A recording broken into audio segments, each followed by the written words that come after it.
And this week we will be talking about a very interesting topic, that is tour of duty. Now, this particular scheme is being considered by the Indian Army to go ahead and induct officers and men for a period of 3 years. Now, in this particular scheme, the officers and men such inducted will get definitely all the benefits, and the idea here is to go ahead and give the people at large, the citizens at large, a chance to go ahead and bond with the army, to understand the army way of life, to serve with them. This will, of course, be a voluntary scheme, and the test bedding is likely to go ahead and induct at least 100 men and 1,000 jawans. The army spokesperson says that the selection criteria will not at all be diluted for this particular scheme if it is approved by the army commanders and the top brass out there. So today, this week, we will look at this particular scheme, the pros and the apprehensions as well, and some suggestions also which are likely to come in from our panelists. We have a distinguished panel of guests. Let me first introduce them to you. We have two generals with us and also a defense correspondent. Let me first introduce the guests to you, and then we will start our discussion, beginning with the retired Lieutenant General V.K. Saxena. He is a distinguished fellow with the Vivekananda International Foundation as well. And we also have with us retired Lieutenant General Vinod Bhatia, former DGMO, that is Director General of Military Operations. And we are also joined by Mr. Ajay Banerjee, the defense correspondent from the Tribune, somebody who keeps a close watch on all these developments. So let me begin with you only, Ajay. And for our viewers' sake, let's try and make them understand, what is this tour of duty scheme proposal all about? Where did it come from? And at what stage is it right now? See, first of all, why it has come about is the requirement of the army to keep it lean, young, and fighting fit. Now, keep in mind, there already is a scheme called the Short Service Commission, under which people who come and serve for 14 years, they can opt for a permanent commission after that. Most of them do. The number is around 80 to 90% get permanent commission. But the idea of the Short Service Commission was that you have a certain number of people who leave the force after 10 years or 14 years, and the rest of the force carries on. Today, we have around 50,000 officers at the sanctioned side. We have around 44,000 in position at the moment. The government is looking to cut down on expenses of salaries and pensions. That is why the Short Service Commission needs to be bolstered. Now, the ABC committee, ABC was the former defense secretary, gave a report in 2003, spoke about having a large number of Short Service Commission officers.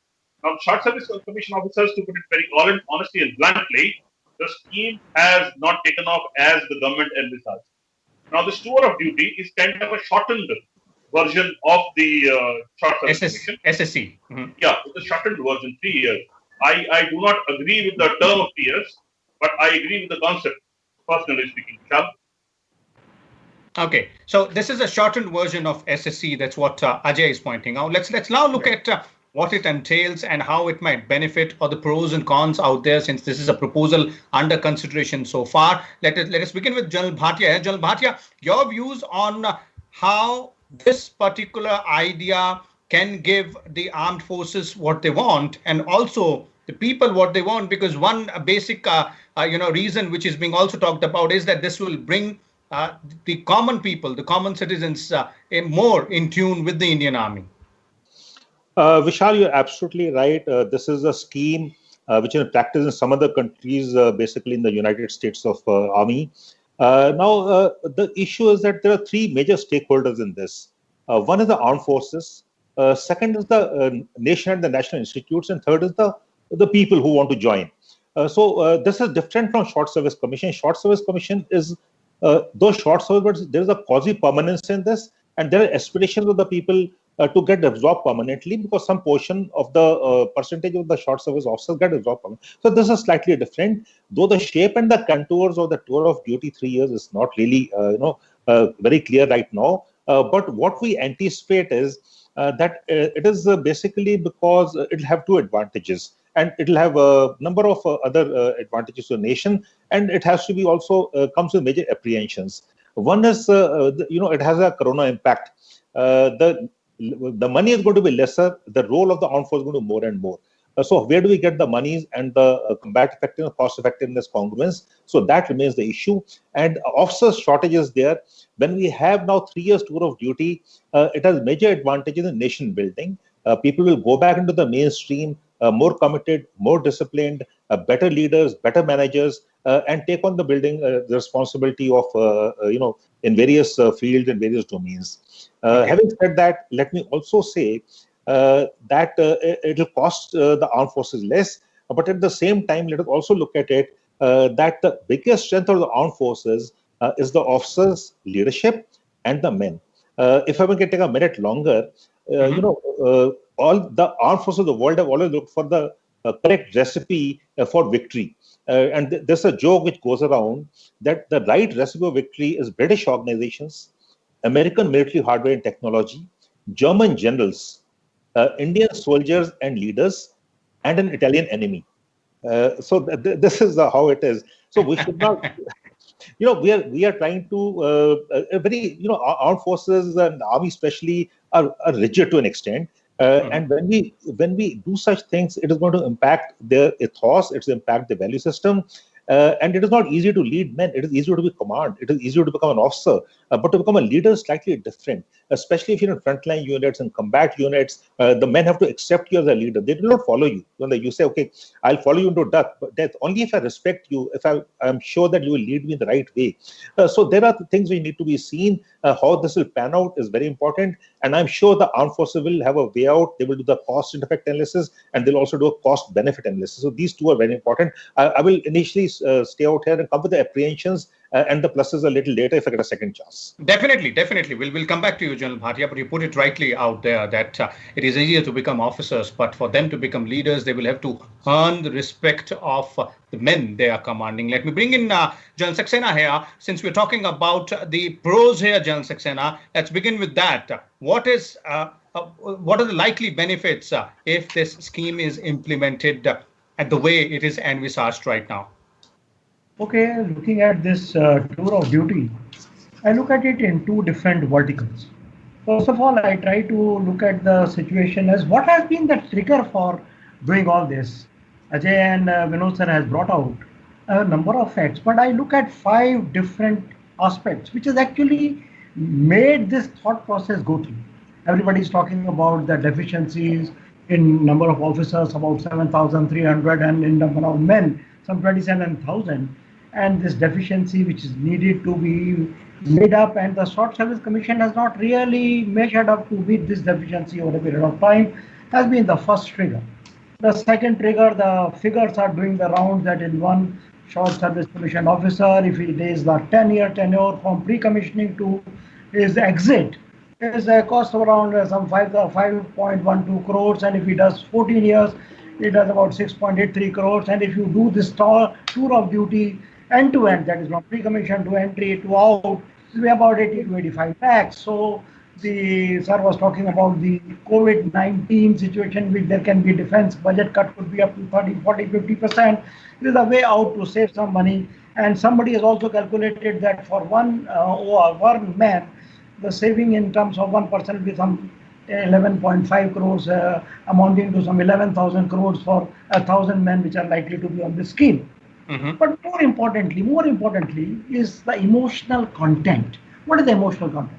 It has been my observation right from Uri and Balakot days that immediately after those big scenarios which happened, Uri, Balakot, surgical strikes and so on, there has been an upsurge of a nationalistic and patriotic sentiment, especially among the youth class, absolutely youth class. Also, there was a shot in arm sometime back. You remember the Supreme Court gave a direction that the women to have a permanent commission. And also the way this youth card toward the Shaheed and Veer was played in the election campaign. If you remember the big slogan, Mera vote Shaheedon ke naam, is bar vote Balakot ke naam. If you remember that, the youth somehow got attracted to the flavor of soldiering, the flavor of soldiers and so on. And then our Prime Minister keeps repeating this line, कि सौगंध मुझे इस मिट्टी की, ये देश नहीं मिटने दूंगा, ये देश नहीं रुकने दूंगा, ये देश नहीं झुकने दूंगा. So idea was to bring in a sort of nationalistic feeling. Also, it's a very win-win situation for the government. It is looking to be a nationalistic and inclusive agenda. Also, at the same time, it is giving its picture that is giving opportunities which has been unprecedented. Now, it has also been the experience in the Kargil war and in the proxy war that officers of the service of 3 years and below, 2 to 3 years, have done extremely well in these, shown superlative courage shown in the face of the enemy. Everybody remembers Captain Vikram Batra, Commission 1997, Supreme Sacrifice 1999. Ye dil mange more. You see what happened. Now this was a sentiment catching up. Now how this sentiment was played out was how to sell it. How to sell it to achieve all these aims. Now you see they targeted the prime institutions of our country, which are the IIM, IITs, top universities, and attract the youth between 20 to 23 years, that bracket. So what is the proposed selling point? Probably to my mind is that all right, at 20, 23 years, you are joining the corporate at some package somewhere. Okay, instead of doing that, you invest 3 years in some sort of an internship, in private, in some sort of a temporary engagement. And what those 3 years will give you? The 3 years will give you the flavor of donning the military uniform, the earning the military values of life, earning the ethos of soldiership. At the same time, what moves is finance. At any one time, the service pay of a TOD is much more than what a corporate inductee in an internship will get. Also, the government is thinking of maybe making it tax-free, and also at the term end, give him a term benefit of say 5 to 6 lakh to an officer, 2 to 3 lakh to a man, so that now a youth of 20, 23 years, he imagines, all right, I have to join the corporate, I have done this, I am not a conscript, I am a volunteer, here I get a package much higher, 3 years, I get a stamp on my CV that I am a military man. And there have been corporate leaders who have been saying that, look, they will be more acceptable to us and so on and so forth. And all this have been the triggers. Okay. To get this thing going. But at the same time, as Vinod sir has very correctly brought out, that there are apprehensions, big apprehensions, which need to be brought to the fore. Definitely. We'll come to the apprehensions a little bit later, General Saxena. Let me first go to Ajay. Definitely. Let me first go to Ajay here. Ajay, on these parts where both the generals are pointing out, the cost factor, the nationalistic sentiment, the way it might change the young generation, giving them an opportunity to imbibe the military values, military culture, ethos, and come out victorious financially as well. And this also seems to be taken very positively by the corporates. The statements coming in that they will be more than willing to, engage or employ somebody who has had this 3 years of TOD. Vishal, I would add two things to it. First of all, in my opinion, this tour of duty should be 5 years. 5 years of service, training separate. So by the time the person leaves the service, he's around 26, 27 years of age. And after that, the government has to have an overarching thing. Have seats reserved in IITs, IIMs, civil services, banking, everywhere, PSUs, that these number of seats are reserved for ex-servicemen. Come, take a test and join in. If you are good for civil services, join in civil services. If you clear the banking exam, join the banking as an officer. If you clear the PSU, the public sector undertaking exams, join a public sector undertaking. We cannot say that corporate is allowing and somebody else will allow. I'm saying let us create a system by which a man serves for 5 years, not 3 years. 5 years, he's 26, 27 years of age, takes a competitive exam in which seats are reserved for him or her. Banking, civil services, public sector, everywhere. RPF, every CAPF seats are reserved. Come, take the exam. If you clear, join in.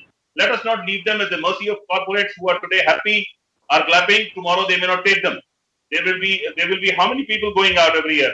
That number has to be assessed. Say, for example, if 500 people are going out every year, let us have 400 seats reserved in various institutes.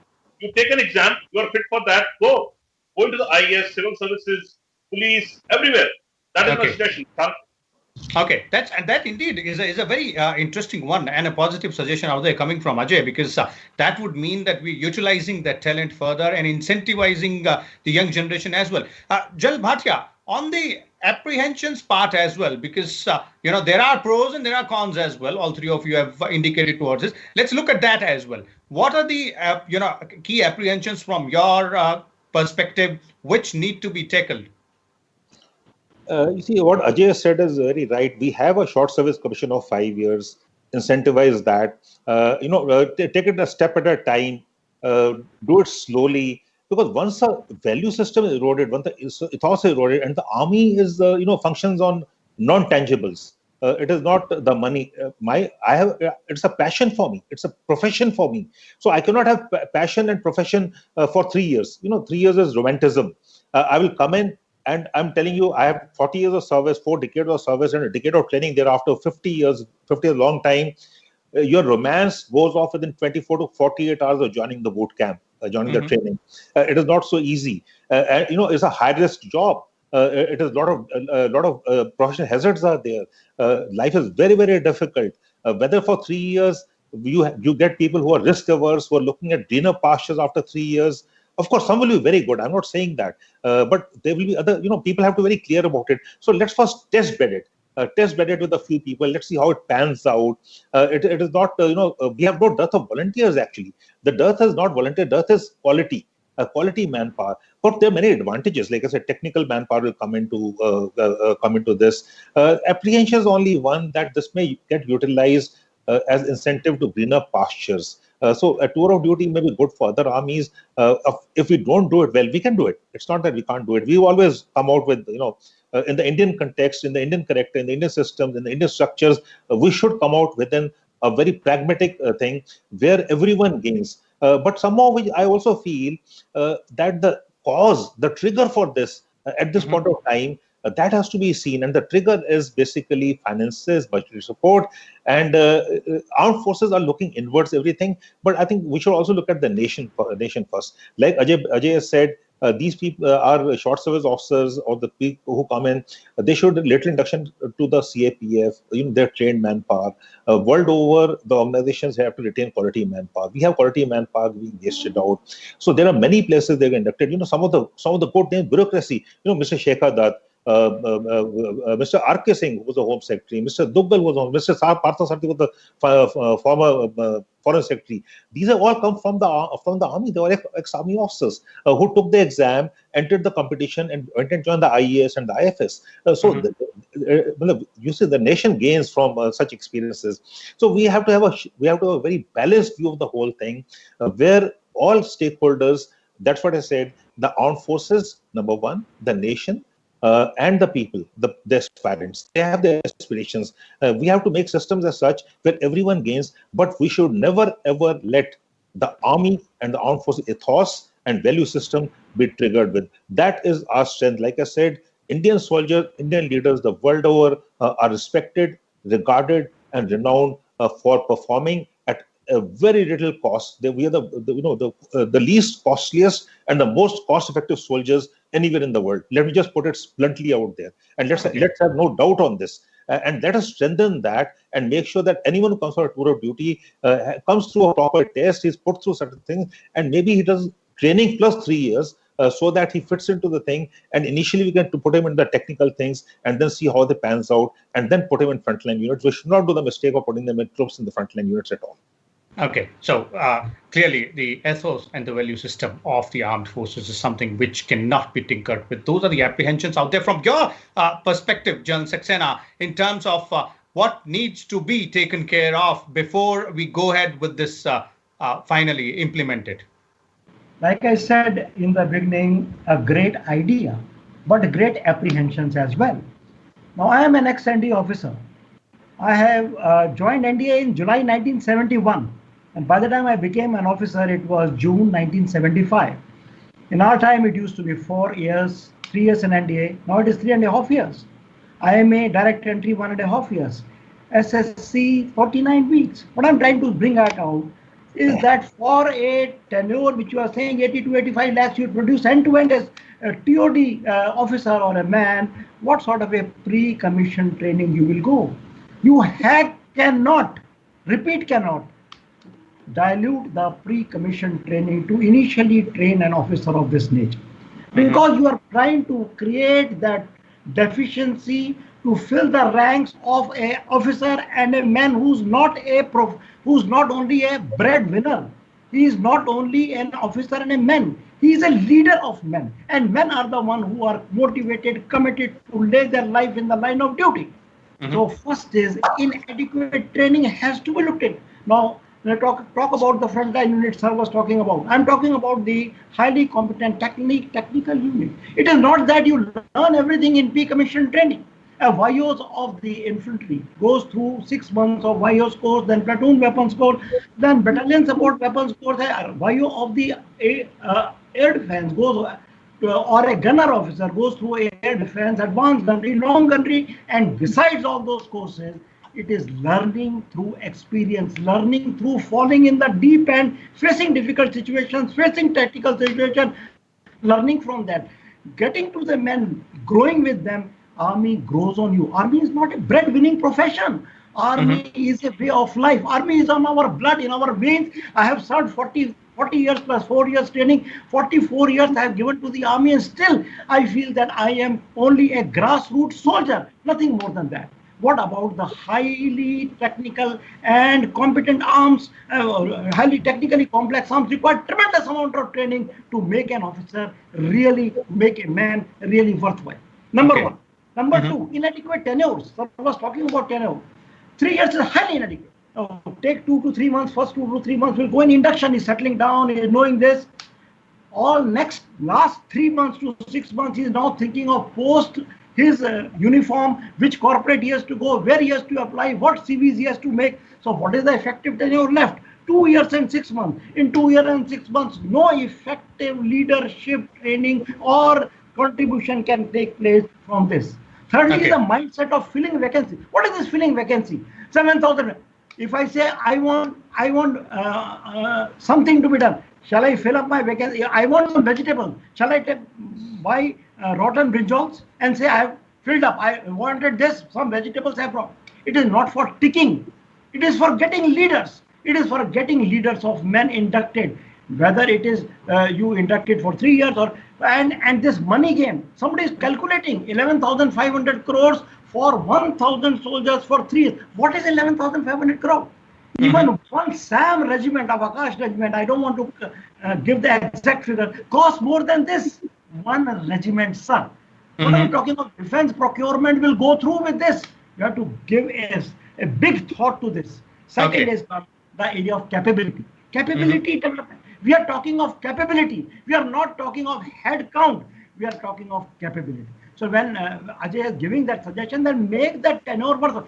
The government is already thinking of incentivizing the SSC by giving them many benefits. Now you have to strike a balance between TOD and SSC. You require leaders of men. You cannot have inadequate tenure. You cannot have inadequate training. The finances cannot drive the security of this nation.